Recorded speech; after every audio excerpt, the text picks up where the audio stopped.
Hello everyone. Today we will learn 12 important English phrases that you can use in your daily conversation and sound fluent. The first phrase is it slipped my mind. Slipped. That means if you forget to do something which is quite important, you can use this phrase in that situation. So let us think about this situation when you forgot to do something. So you can say, instead of saying, oh no, I forgot to do something, I forgot to do it, you can say, it slipped my mind. You can also say, it slipped off my mind. Let us see this in various examples. I'm so sorry, your birthday completely slipped my mind. I was supposed to call the doctor, but it slipped my mind. Oh no, it slipped my mind to tell you about the meeting. So anything important that you forget to do, you can always replace it by saying, it slipped my mind or it slipped off my mind. For practice, you can repeat it aloud with me, it slipped my mind. And now pause the video, think about this, anything, talk about anything that slipped your mind recently and use this phrase in that situation. You will get a practice of it. Oh, Asha ma'am had posted a video yesterday, but it just slipped my mind to watch it. The next one is, let me get back to you. Let me get back to you. So, in which situation can you use it? When you need some time to think or check before answering. Somebody has called you and you want to check before confirming back to that person. You can always say, let me get back to you. So let us see some examples. Let me get back to you tomorrow. That's a good question. Let me get back to you. Let me get back to you after I confirm. So the situation for you is here. You can ask for time politely when you use this phrase. That means if you want to say, I'll tell you about it later. So you can replace that thing by saying, let me get back to you. Let me get back to you. The next is, keep me posted. Keep me posted. It means when you want regular updates about something from your friends, family, or relatives, you can always say, keep me posted. Keep telling me. Replace that with keep me posted. Examples: keep me posted about the interview. Please keep me posted if anything changes. Keep me posted on your plans. So keep telling me or keep me updated. You can replace that by saying keep me posted. There is a situation for you. You have to ask someone for updates. So just imagine you using this phrase, keep me posted. Please keep me posted. The next one, I am on my way. So whenever somebody is traveling to meet someone or to go somewhere, and somebody gives a call to you, where are you? I am on my way. I am on my way. So how can you use it? Let us see in sentences. Sorry for the delay. I am on my way. I can be replaced by he is on his way. She is on her way. They are on their way. So you should remember this phrase. I am on my way. Whenever somebody is traveling to meet someone or to go somewhere, it can be used, I am on my way. If you are telling about some other person, oh, Ravi is on his way. Oh, Seema is on her way. Understood? One situation for you. Now, you have to tell aloud, just speak yourself. Tell someone that you are coming. So repeat it aloud. I am on my way. The next phrase, it's up to you. It's up to you. You can also say it is up to you. When the other person can decide, you have already taken your stand, you have spoken whatever had to be spoken, and now you say it's up to you. So when you are telling the other person to decide, it's up to you. Examples: where do you want to eat? It's up to you. I'm fine with anything, it's up to you. You decide, it's up to you. That means when the other person can decide, you can always say it's up to you. A situation for you, give the decision to the other person and say it's up to you.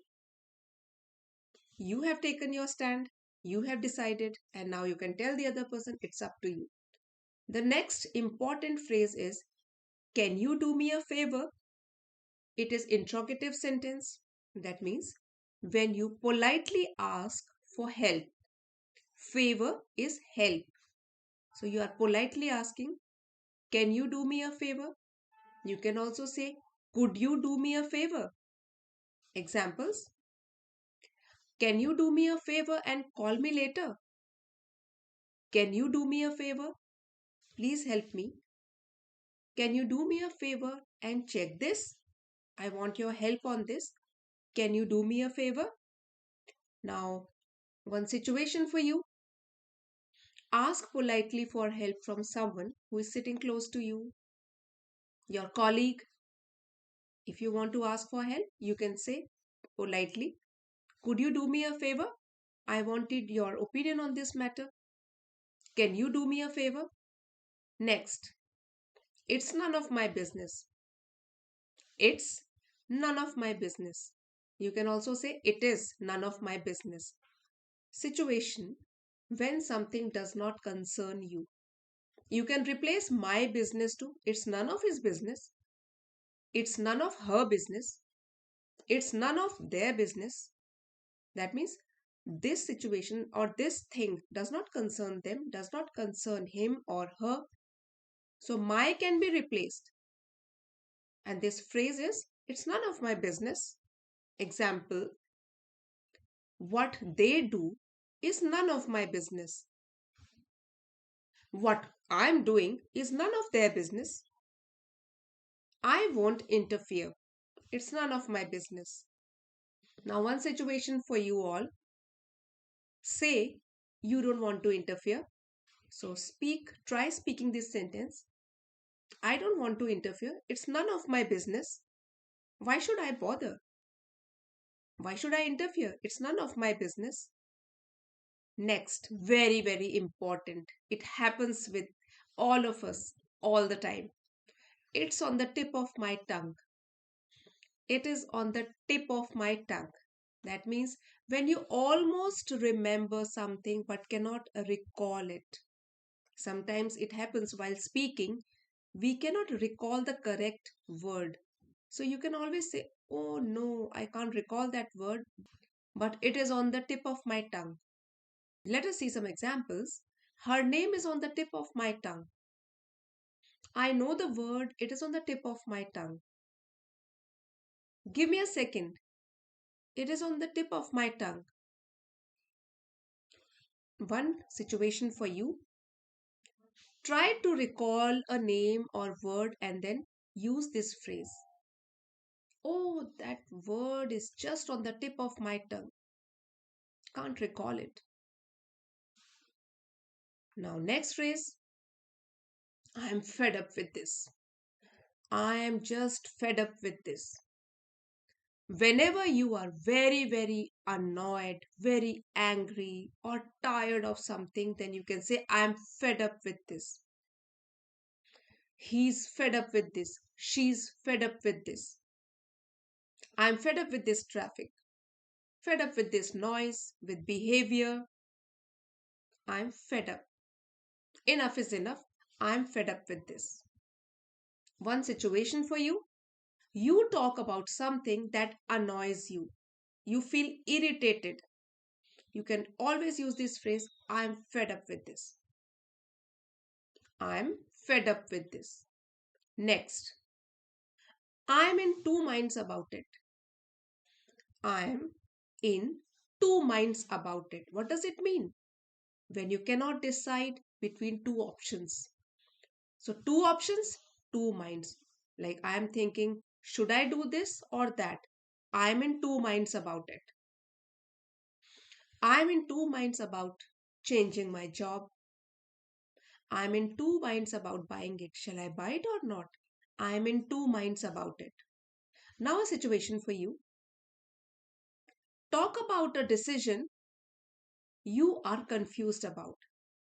If you are also having confusion regarding which option to choose, you can always say, I am in two minds about it. There is a different word also about it. I am in a dilemma. I am in a dilemma.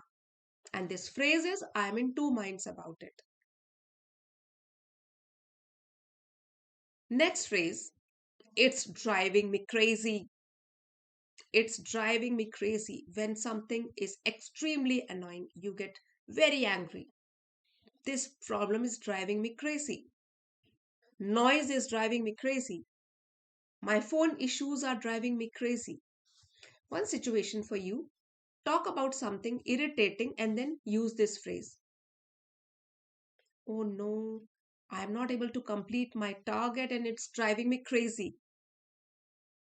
So just try framing sentences on your own.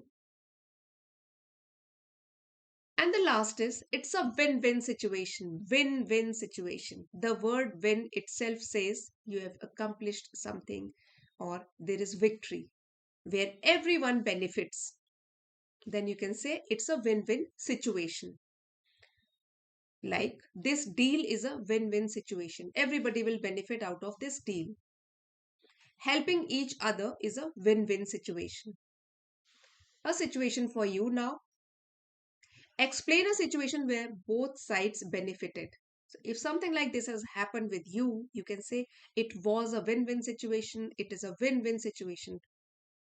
We all have benefited out of this. Now, if this video has helped you, it will be a win-win situation for you as well as me. So keep practicing daily, speak slowly and confidently. Happy learning.